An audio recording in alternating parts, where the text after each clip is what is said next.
আসসালামু আলাইকুম। সারা দেশে মসজিদে মসজিদে অনুষ্ঠিত হবে ঈদের জামাত, ঈদগাহে নয়। এই বিষয়টি নিয়ে গুরুত্বপূর্ণ একটি খবর, তাই অবশ্যই লাইক, শেয়ার ও সাবস্ক্রাইব করে সাথেই থাকবেন, এমনটি অনুরোধ থাকলো।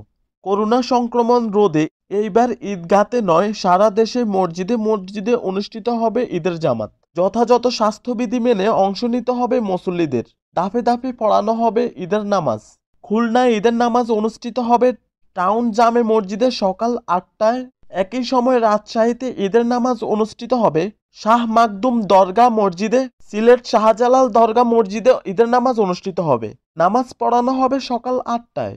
চট্টগ্রামে প্রথম ঈদের নামাজ অনুষ্ঠিত হবে সকাল ৮টায় নগরীর জামিয়াতুল পালাহ জামে মসজিদে।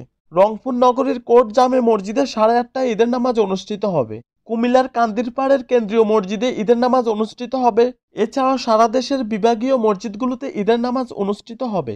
জেলা শহরগুলোতেও মসজিদে নামাজ পড়ানো হবে। আল্লাহু আকবার, আল্লাহু আকবার, আল্লাহু আকবার, আল্লাহ। এই ছিল খবরটি। সবাইকে ধন্যবাদ। আসসালামু আলাইকুম।